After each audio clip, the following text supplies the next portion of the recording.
Tomorrow we will make our way to Masyaf, and once there, into Altair's library, to fulfill our father's forgotten dream.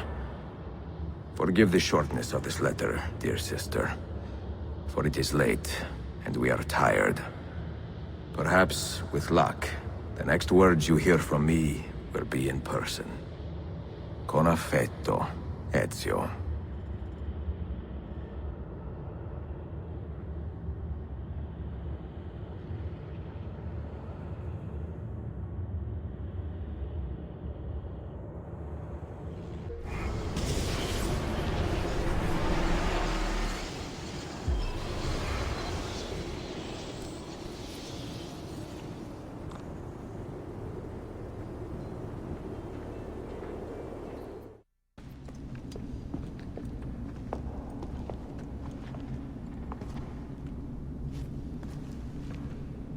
The end of the road.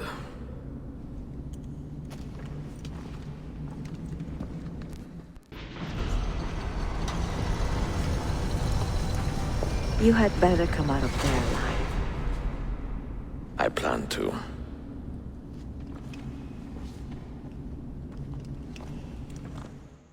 No books. No wisdom.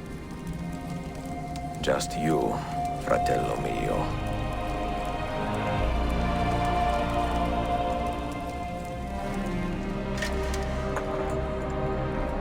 Requiescat in pace, Altair.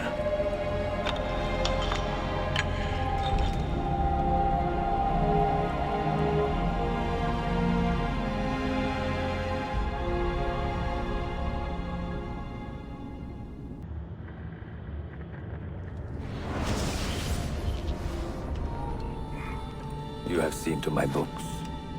Yes. Some we sent with the Polos. The rest will go with me to Alexandria. Good. Very good. Father, I do not understand. Why did you build a library if you did not intend to keep your books? You should go. When the Mongols return, Masyaf must be empty. I see. This is not a library at all. It is a vault. It must stay hidden, Darim. Far from eager hands. At least until it has passed on the secret it contains. What secret? Go, son. Go be with your family. And live well.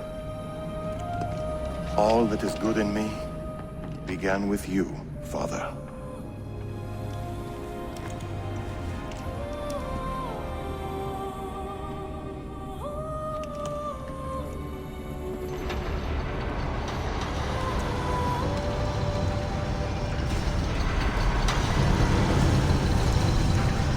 Much grief, and he that increaseth knowledge, increaseth sorrow. What does it tell you? What do you see? Strange visions and messages of ones who came before, of their rise and their fall. But what happens to us, Altair? To our family? What does the apple say? Who were the ones who came before? What brought them here? How long ago? Get rid of that thing! This is my duty, Maria.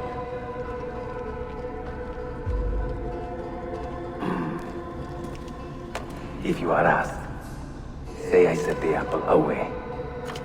Tell them I sent it to Cyprus, or Cipango, or that I dropped it into the sea. Tell them anything to keep men away from this place.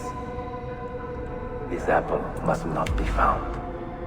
Not until the time is right.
Another artifact.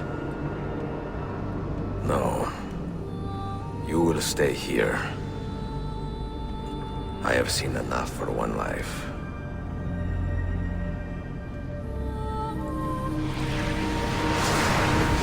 Desmond? He's talking to me? I heard your name once before, Desmond. A long time ago. And now it lingers in my mind, like an image from an old dream. I do not know where you are, or by what means you can hear me. But I know you are listening.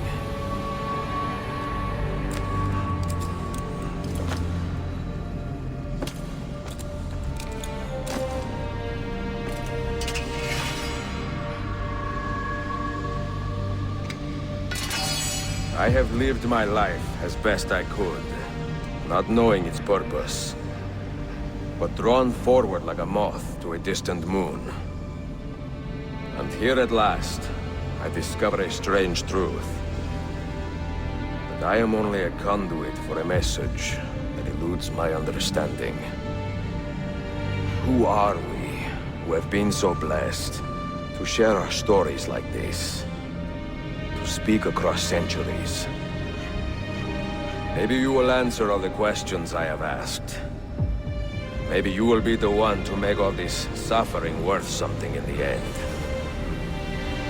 Now, listen.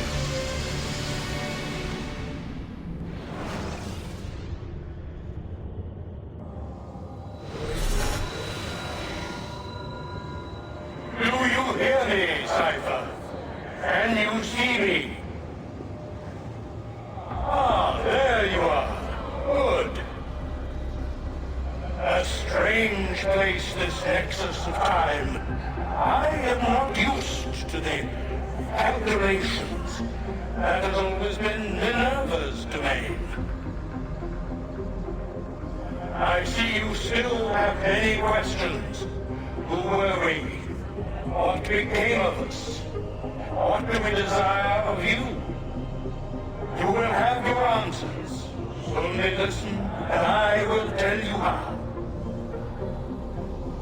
Both before the end and after, we sought to save the world. We built vaults within which to work, each dedicated to a different method of salvation.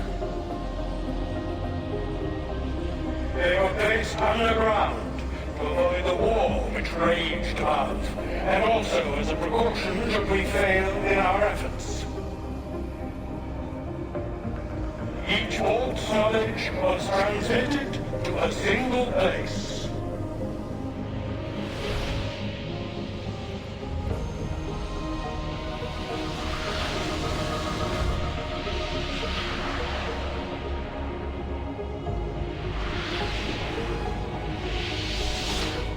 It was our duty, mine, Minerva's, and Juno's, to sort and sample all that was collected. We chose those solutions which held the most promise, and devoted ourselves to testing their merits. 6 we tried in succession, each more encouraging than the last, but none worked. And then the world ended.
The earth shook for days, the fires burned for weeks, and when the ash had settled, less than 10,000 of your kind still lived, and far fewer of ours.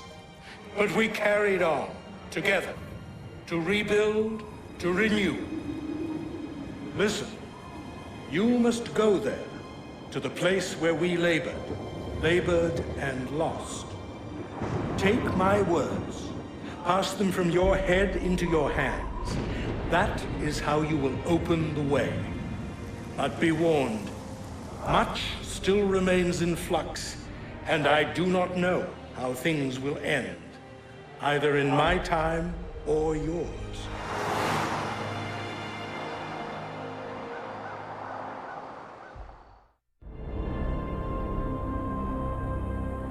Wait, look, his vitals are stabilizing.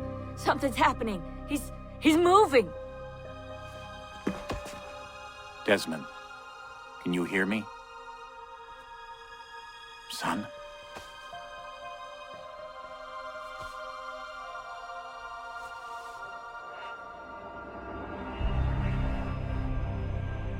I know what we need to do.